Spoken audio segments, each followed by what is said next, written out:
With the results of the college football playoff committee out and the completion of the week now in check, it's time for Mr. CeeLo to give you guys the critique of last week's action. Now, many of you are probably wondering, with rivalry week coming up, what would things look like beforehand? Well, Mr. CeeLo will tell you, as well as let you guys know about the AP polls on what I like to call Cupcake Week on this edition of Gridiron Gab Triple Option.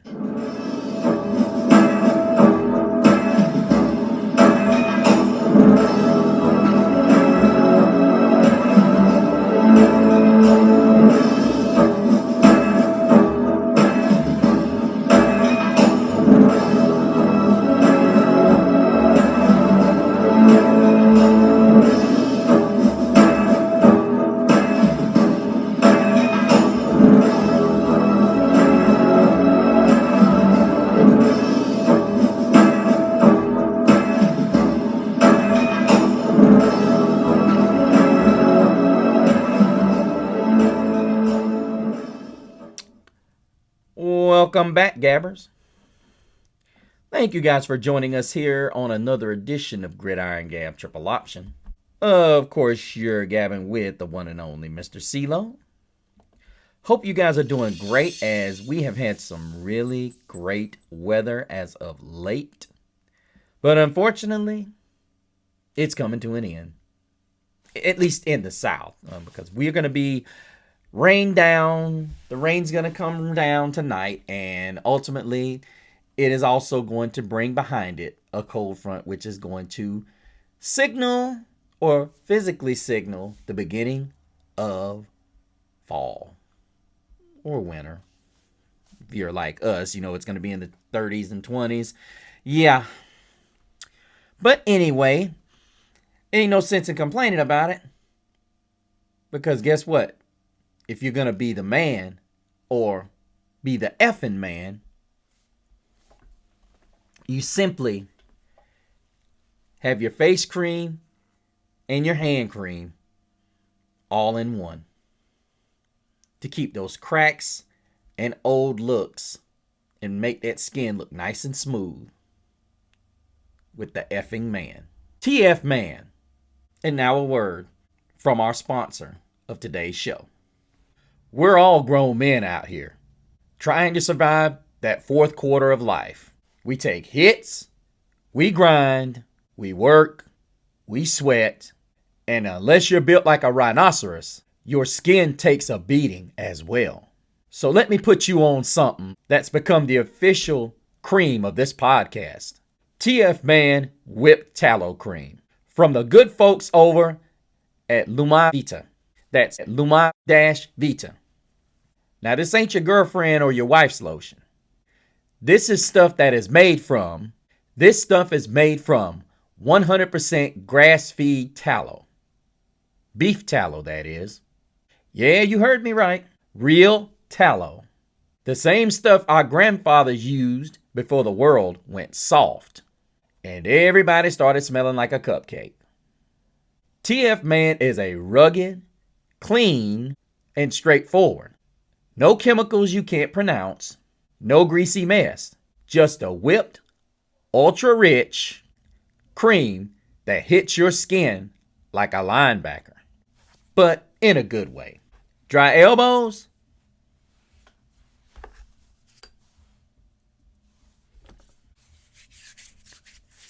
Gone. Cracked hands after working in the cold? Fixed.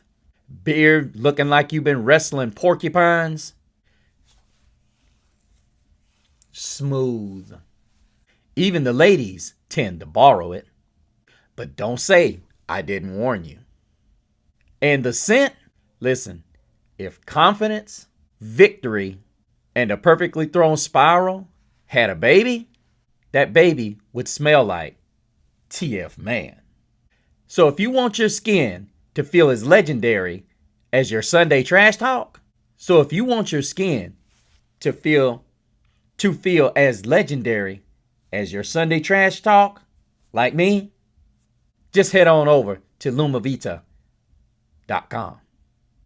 And grab yourself a jar of TF Man Whipped Cream Tallow.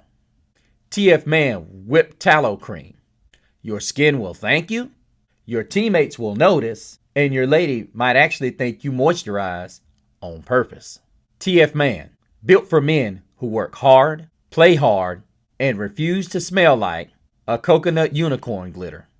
Again, that's Lumavitas. That's Lumavitas.com. Again, that's Lumavita.com. Check out the QR code up above. Come on, fellas, go get it.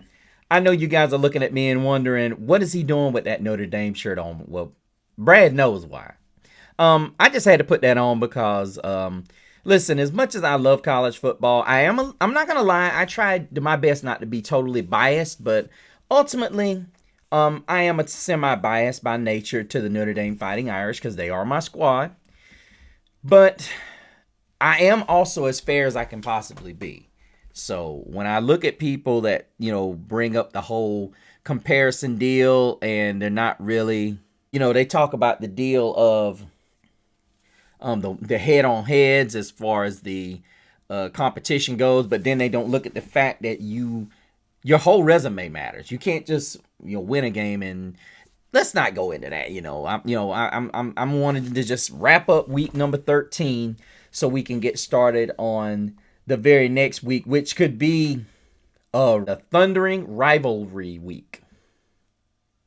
Try saying that real fast. Thundering rivalry week. Thundering rivalry week. I sound like that. But let's get into it, you guys. Let's go down the list. As you saw, some really good games early. Didn't turn out much. You didn't see really good football. I'm just kidding.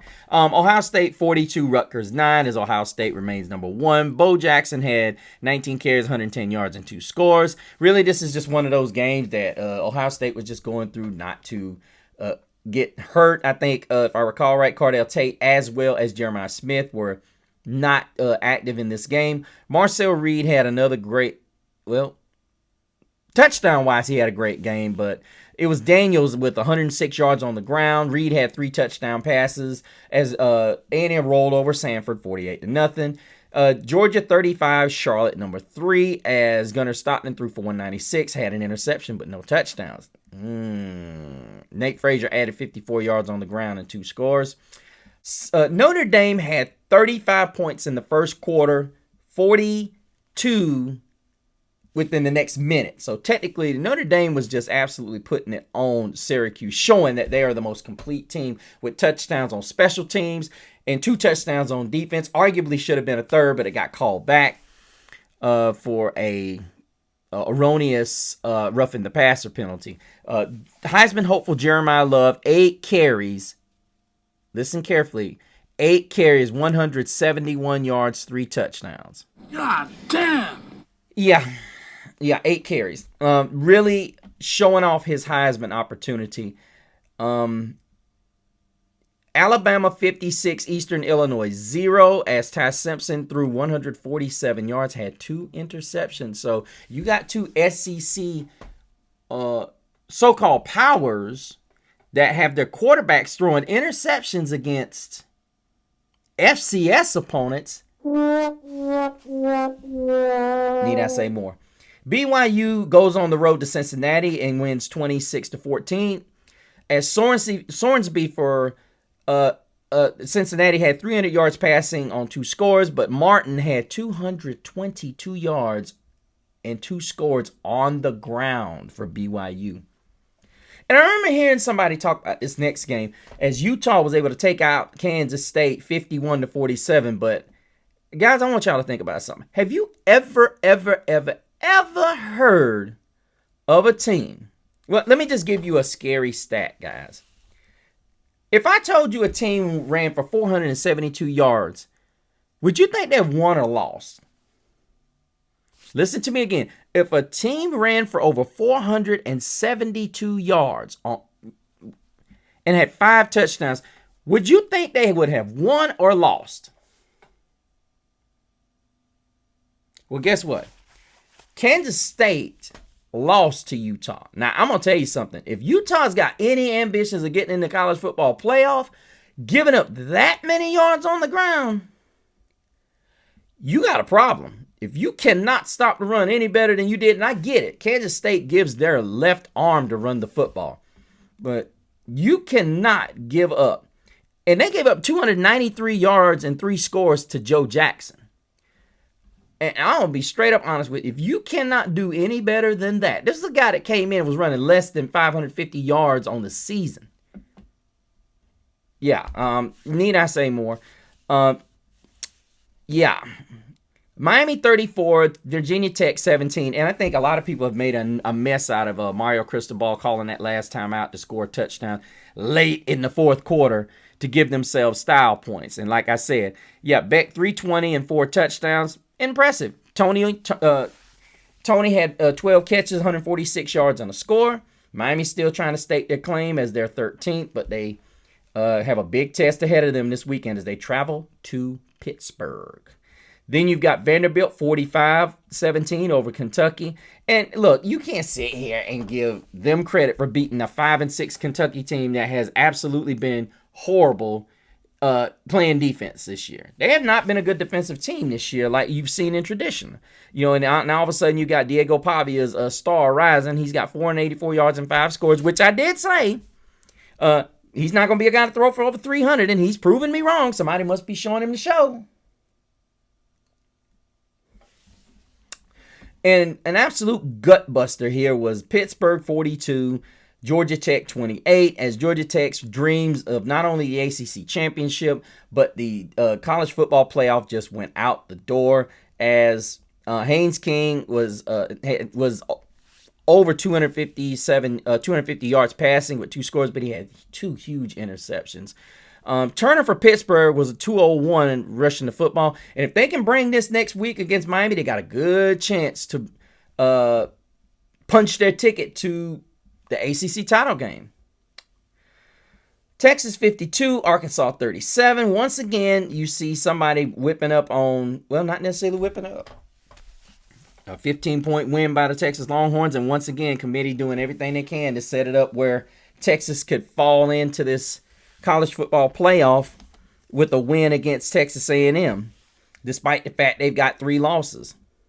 Arch Manning threw for 389 and 4 scores, and it's like, where was that last week or the week before? Michigan 45, Maryland 20.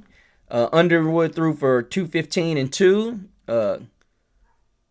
And the running game was once again the main focus of Michigan as they were able to put together a couple of impressive drives and win this game. And Tennessee ended its long losing streak dating all the way back to 2003 with a 31-11 win against the lowly Gators, whom were down 31-0 at the half. And it was almost like the Tennessee Volunteers just said, hey, let's just roll back. Aguilar had 204. Bishop had 116 and 2 for the Volunteers. Wisconsin pulling a massive upset this weekend, 27-10 over Illinois. So I think ultimately you're looking at a football team in Wisconsin who's finally starting to wake up, but then you got Illinois who struggled to win on the road as well. So they're in Big Ten play. Illinois is 4-4, and they're 7-4. As Luke Altmaier was only able to throw for 248, but Dupree was the story. 131 on the ground and 2 scores. TCU pulls the upset of Houston, as Hoover for TCU had 293 yards and 2 scores, and Connor Wigman had 114 yards on the ground, yet wasn't enough for them to pull out the win against TCU.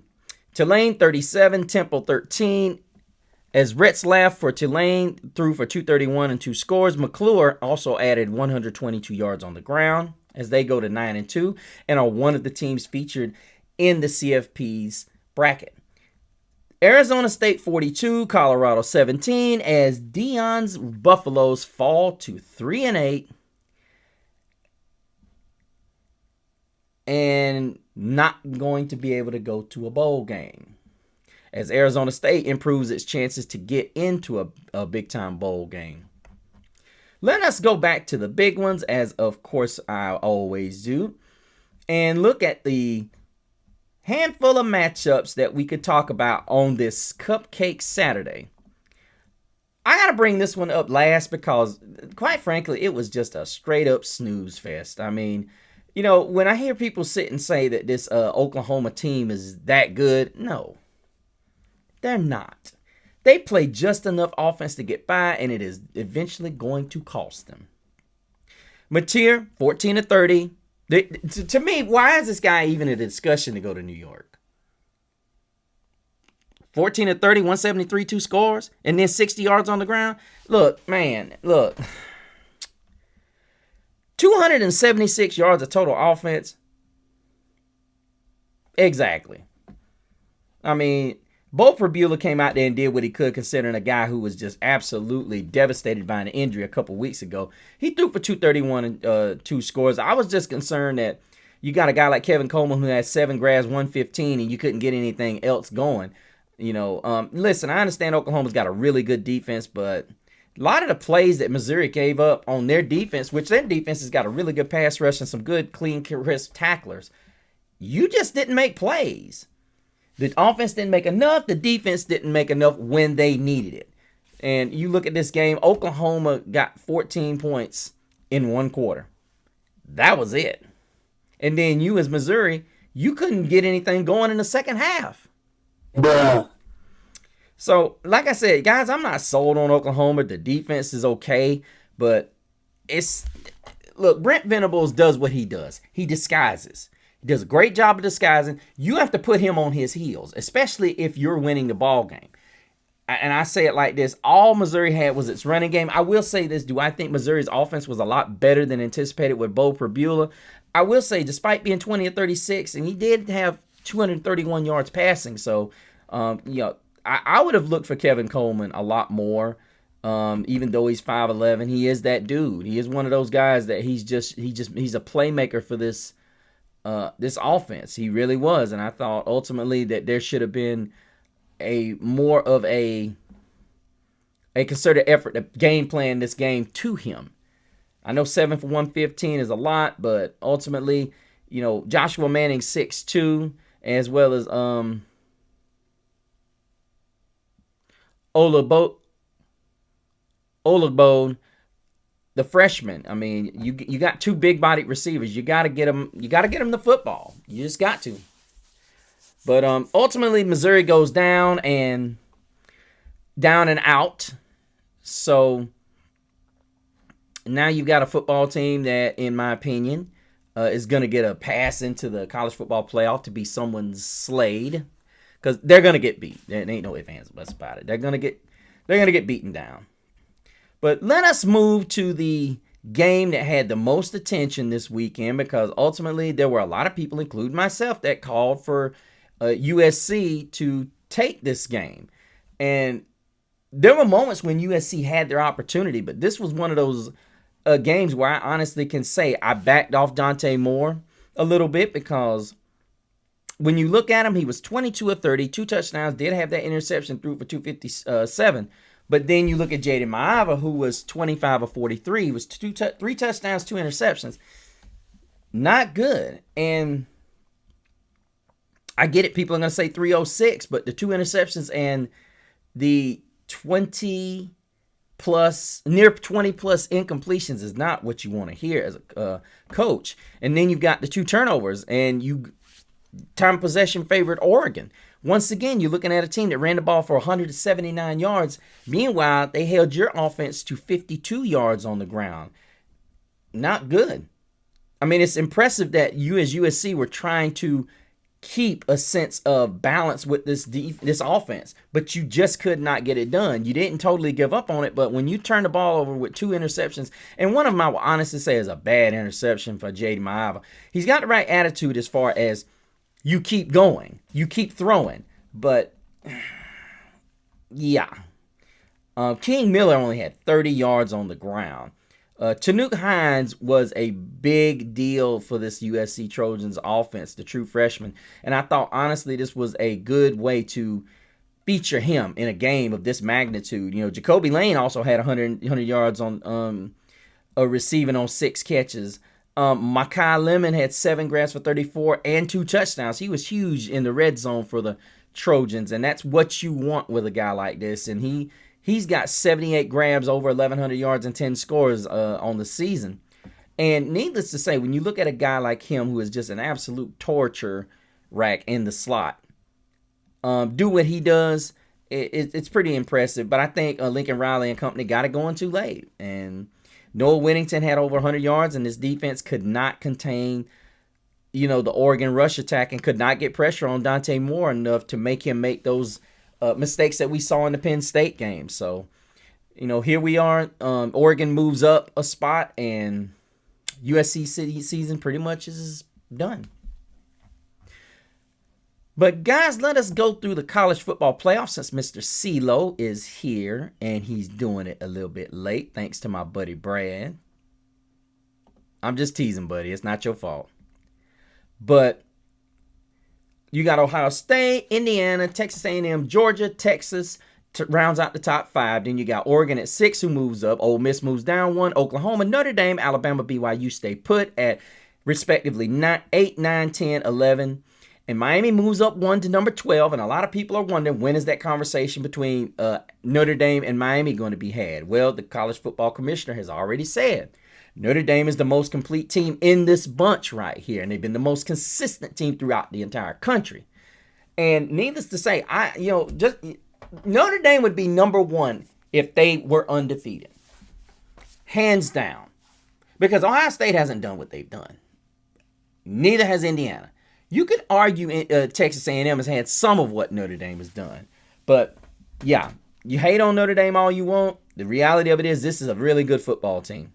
Utah fell at the struggle of that Kansas State game. Then you've got Vanderbilt holding steady at 14. Michigan goes up 3. Texas goes up 1. And you can see right here, y'all, they are trying to position Michigan and Texas as if they beat A&M and Ohio State to move them into the top 10. I'm going to be honest with you. Would not shock me. Because Michigan ain't better than Ohio State. If Michigan beats Ohio State this weekend, they deserve to get out. I don't care what anybody says. You don't lose to a sorry behind Michigan team that, look, let's do this. Let's do this. Let's look. This is the same argument I have for Miami.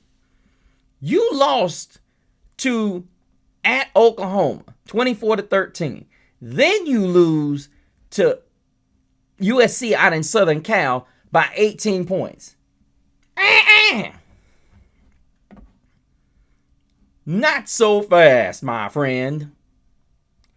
And when I sit here and I listen to people say, oh, yeah, you're just biased. No. The fact is, when you look at teams, Michigan has struggled way too much this season. Way too much. Same thing with Texas. Has struggled way too much this season with opponents that they should just be blowing away. Period. USC down 2. The second highest ranked 3-loss team. Virginia on pace to be the ACC representative in the ACC title game. Tennessee is still sitting here in the top 25. Why? Up 1. Then you got Arizona State up 5. Yeah. SMU 21. Pittsburgh unranked back in there again. Georgia Tech down 7 after a gut-wrenching loss. Now, this is an interesting dynamic with Tech. What would happen with them if they knocked off Georgia? Because they only got 2 losses. But you're setting it up where you can get a Texas and a Michigan in there. A 3-loss Texas team and a 2-loss Michigan team. Stupid.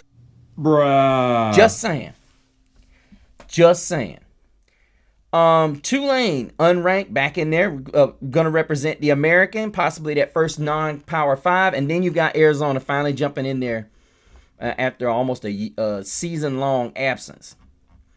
But guys, looking at this right here, like I'll tell anybody, I do have my bias. But here's the reality. When you look at the complete body of work, and you can say, this is the team I want to see that can raise some havoc. You don't feel that way about Miami. You don't feel that way about Vanderbilt. I sure as heck don't feel that way about Texas no matter what they do this weekend. I don't. You got 3 losses, and 2 of them are, look. You can't have, and this is the way Notre Dame looked at it, you cannot have more than one loss and you lose to an unranked team. Just can't happen. You can't argue with somebody else if their losses come against somebody head to head and they happen to be ranked, and then they come against a top 3 team and you got 2 unranked losses. What a dumbass. Come on now. But guys, let me know what you think about this Cupcake week and what you guys believe is going to be. What do you think about the debate between Notre Dame and Miami? Brad already knows where I stand with it, and you know where I stand, and I know where Brad stands. And if you have a compelling argument, I will read it on the air. Well, I read everything on the air, but make sure you go down into the comments and let me know if you are a first-time subscriber. Something else I want to do. Let me know where you're from. You don't have to give me the city, but give me the state. If you want to give me the city, fine. I'll gab you out on the show. Want to do that thing where we find out how the reach of our program is going. Make sure you comment down below. Make sure you hit that bell notification as well as that thumbs up. And make sure you join and subscribe to the show so we can keep bringing this great content. Make sure you also go over to the Facebook page, Iron Gab Triple Option, so you can get all of the updates and whatnots on the group. Join the chat, as well as join the page so you can catch up with the updates and certain things that we'll be caught up in during and off season.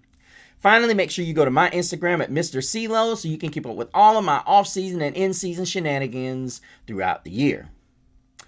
But until the next time, same Gab channel, same Gab platform.